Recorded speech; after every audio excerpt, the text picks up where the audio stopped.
네, 경기도 고양시갑 김성혜입니다. 오늘 저는 내란 정부가 망가뜨린 대한민국 경제, 새 정부의 적극적인 재정 역할의 필요성에 대해서 말씀드리려고 합니다. 윤석열 정부가 경제 실패에 어떤 요소들을 갖고 있었는지에 대해서 한번 살펴보고요. 현재 한국 경제 위기 상황의 심각성에 대해서 한번 말씀드려보고 싶습니다. 극복을 위해서는 재정의 적극적인 역할이 필요하다는 점도 두말의 잔소리겠죠. 12.3 불법 계엄, 잘 아시는 것처럼 대한민국의 헌정 질서와 민주주의를 파괴했습니다. 김건희 씨의 주가 조작 의혹, 장모의 양평 고속도로 의혹, 명태균의 선거 개입 의혹 등 각종 비리와 부조리로 대한민국 법질서와 사회적 신뢰가 파괴가 되었고 이것이 국제적으로 망신을 사고 있습니다. 게다가 감세 R&D까지 아무런 철학 없는 대책들의 남발로 대한민국 경제가 파탄 지경에 이르러 있습니다. 다행스럽게도 이 헌정 질서 파괴와 민주주의 파괴는 위대한 국민들께서 거리와 투표장으로 나와 주셔서 어느 정도 가닥을 잡고 있고, 또 이제 출범한 특검들이 윤석열 정부의 비리 의혹과 부조리에 대해서는 제대로 밝혀낼 것이라고 생각합니다. 결국 문제는 경제가 될 것 같습니다. 대한민국의 경제가 단 3년 만에 총체적 난국에 들어섰습니다. 새 정부가 바로 잡지 못하면 대한민국의 성장이 멈춰서는 정말 절체절명의 위기 순간에 와 있다는 말씀 먼저 드리겠습니다. 그래서 기획재정부를 포함해서 새 정부의 모든 부처들이 특단의 조치를, 각오와 변화를 가지고 이 문제점을 짚어야 된다고 생각합니다. 먼저 윤석열 정부의 경제 실책, 현 경제 상황에 대해서 조금 짚어보도록 하겠습니다. 2023년, 24년 특히나 대한민국의 경제 성장률이 추락을 했는데요. 뚜렷한 외부 충격이 없다는 점이 더 놀랍습니다. 소비와 내수가 위축이 되었고요. 실질 임금, 가계 구매력도 저하가 됐습니다. 서민들의 삶이 어려졌다. 말 그대로 민생이 파탄나인 상태이죠. 그런데 기재부와 윤석열 전 대통령이 그렇게도 고집하던 재정 건전성은 제대로 지켰는지, 세수 기반은 마련한다고 했는데 마련은 제대로 됐는지도 한번 짚어봐야겠습니다. 질의하도록 하겠습니다.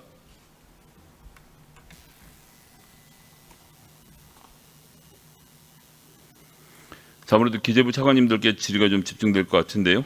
좀 말씀드려보겠습니다. 대한민국 3년 만에 경제 성장률이 지금 0%대로 와 있습니다.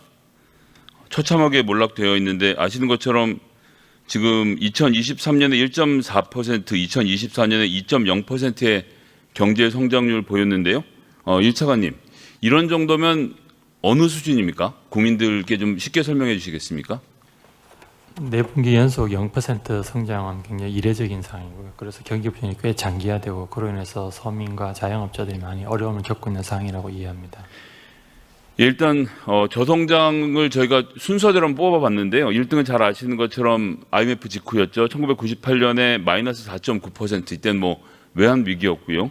그 다음에 1980년에 비상경과 석유 파동 때 마이너스 1.5%, 그리고 코로나19 있던 2020년에 마이너스 0.7%, 그리고 나서 1956년에 한 번 있었더군요.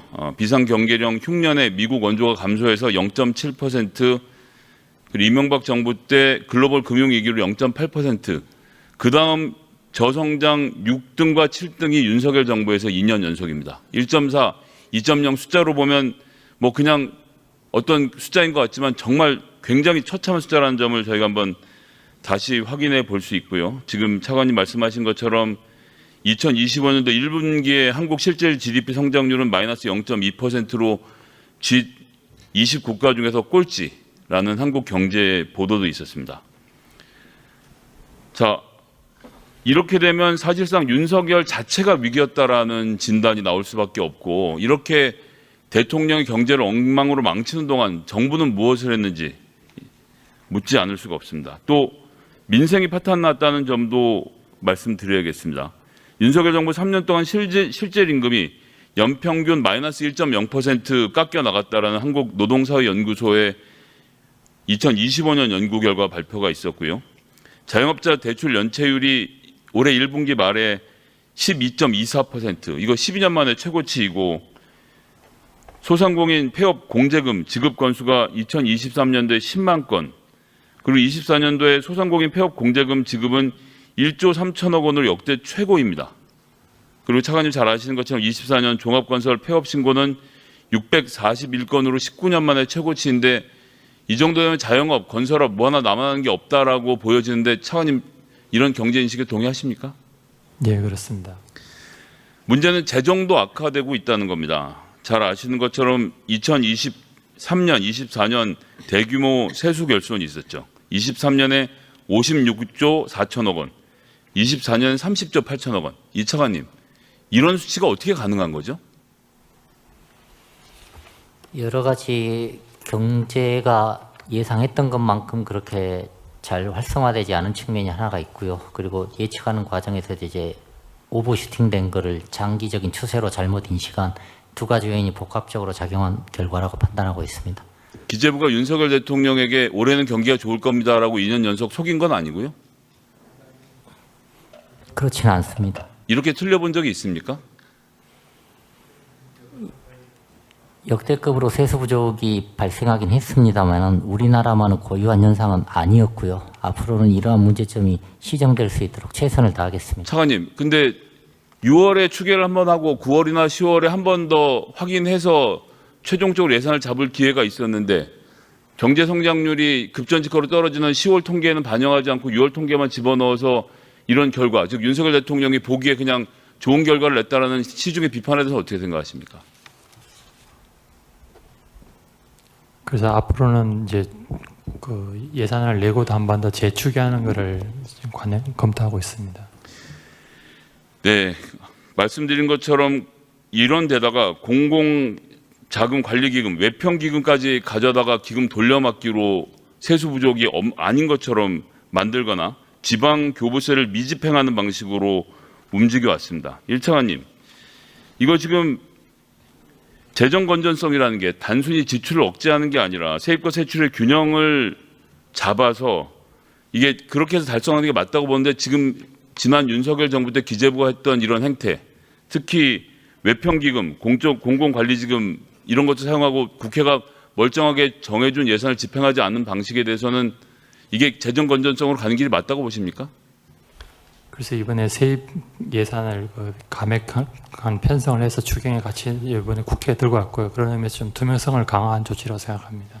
그러니까 이번에 그렇게 세입 경정을 한 이유는 윤석열 정부에서 잘못 추계한 것을 바로 잡아서 하는 의미가 있는 것이고 그러기 위해서는 어쩔 수 없이 부채가 늘어날 수밖에 없는 상황이라는 점에서 인식을 같이 하십니까? 예, 재정을 좀 더 투명하게 운영하고자 하는 노력입니다.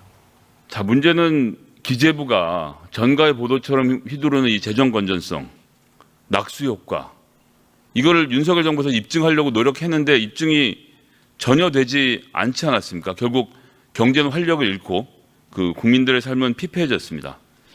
자, 한번 통계를 한번 볼까요? 서민들보다 부자들을 위한 기재부의 감세 정책에 대해서 국회 예산정책처가 2025년 조세 지출 예산 분석을 한 자료를 보니까요.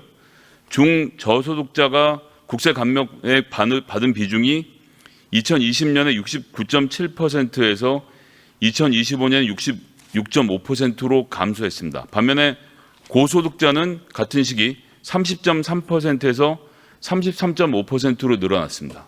기재부와 윤석열 정부의 감세 정책의 혜택이 부자들에게 집중됐다는 걸 보여주고요.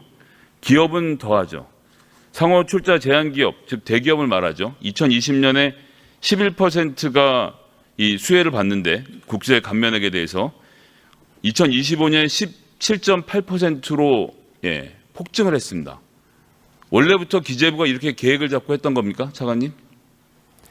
그러니까 즉 기업들이 활성화돼서 큰 기업들이 세금을 덜 내면 경기가 좋아질 거라고 해서 취한 정책이었습니까?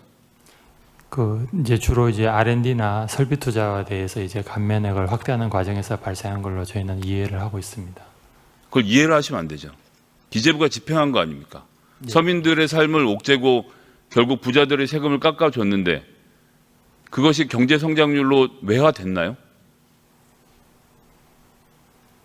글로벌 경기랑 여러 가지 여건을 복합적으로 해서 현재까지 아직 뚜렷하게 확인되지는 못한 걸로 알고 있습니다. 그럼 기재부는 원래 이 방향이 맞다고 생각하시는 건가요? 앞으로도 계속 이렇게 부자들 감사를 하다 보면 어느 날인가는 낙수가 떨어져서 서민들 입에도 물 한 방울 들어간 날이 오기는 하는 겁니까? 기본적으로 이제 성장과 세수가 선순환되는 구조가 가장 바람직하다고 생각하지만 말씀하신 것처럼 세액 기반이 많이 취약해진 것도 사실입니다. 그래서 세액 기반을 확충하기 위해서 그리고 재정의 지속 가능성을 위해서 비과세 감면 이런 것도 또 같이 정비하는 것도 같이 현재 검토 중에 있습니다.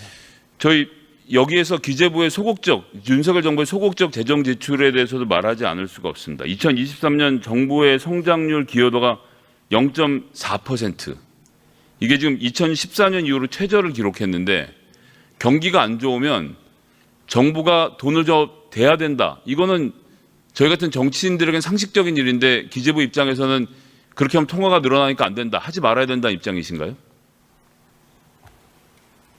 예, 뭐 재정이 기본적으로 가지고 있는 경기 대응 기능하고 그리고 재정을 보내는 역할 이것도 저희는 중요하다고 판단하고 있고요. 또 다른 측면에서 지금 재정의 지속 가능성 이것도 중요하다고 두 가지 다 중요하다고 판단하고 있는데요. 현재 지금 결과적으로 나타나고 있는 경제 현상을 반추해 보면은 그 시절에 약간 아쉬운 점이 있는 것 같습니다. 장관님, 그렇게 말씀하실 수 없는 게 재정 건전성을 그렇게 전가의 보도처럼 휘두르는 윤석열 정부 2024년 관리 재정 수지 얼마 적자였습니까? 4.1% 적자였습니다. 본인들이 기준으로 세워놓은 3.0%를 맞추지도 못했죠. 네. 그렇게 하면서 지금 와서 말씀을 거꾸로 하시는 거 아닙니까? 저는 매우 좀 유감이라는 말씀 다시 한번 드리겠고요. 그리고 2025년도 윤석열 정부가 제출한 예산안 보니까 기재부가 다 짠 거겠죠. 뭐 윤 대통령이 이런 분야의 전문가가 아니니까. 긴급복지사업에 대해서는 전년 대비 2.3% 감축하고 공공의료기관 공공지원금은 전액 삭감하고 사회서비스원 설립 및 운영 예산은 전년 대비 22% 감축하고 공공임대주택 관련된 예산은 무려 2조 5천억 원을 삭감을 했습니다. 양극화가 심화되고 있는데 서민들의 어려움을 덜어줄 수 있는 이런 정책에 대해서도 이렇게 과감하게 예산을 깎아낸 이유가 뭡니까? 이 차관님, 이제라도 좀 한번 이유를 좀 들어볼까요? 여기 현재 시점에서는 각 사업별로 사업의 필요성과 기대 효과를 지금 재평가하는 작업을 진행하고 있고요.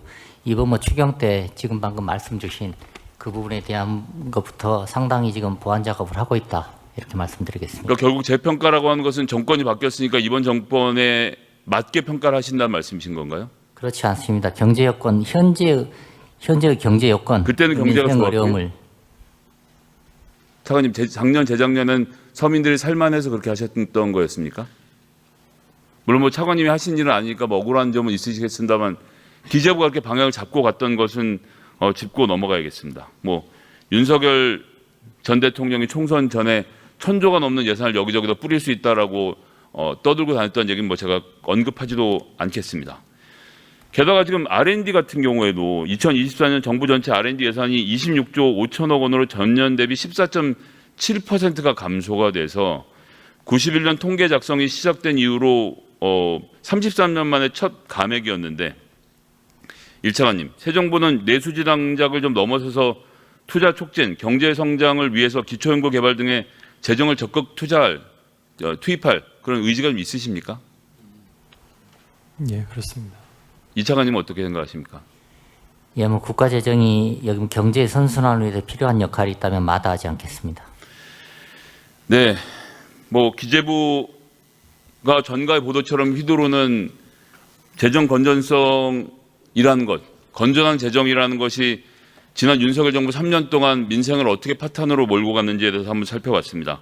결국 경기가 침체되고 세수가 감소되고 재정이 축소되고 가계의 소득이 감소되고 그것이 다시 소비 감소로 이어지고 투자가 감소돼서 경기 침체로 가는 악순환을 만든 것은 윤석열 정부와 또 기재부의 잘못된 판단이었다라고 생각합니다. 케인즈가 그런 말을 했었죠. 고용이자 및 화폐 이론에서 불황기에는 민간 수요가 위축되면 정부가 재정을 통해서 유효 수요를 창출해야 된다고 했던 주장, 전 지금도 매우 유효하다고 생각합니다. 물가가 오르겠다는 우려가 있기 때문에 통화정책 잘 쓰기 어렵죠. 이럴 때일수록 적극적인 재정 지출이 필요하다는 점, 저는 다시 한번 강조해서 말씀드리고 싶습니다. 정부가 소비 진작을 넘어서서 내년 예산안에선 사회 안정망을 강화하기 위해서 예산 또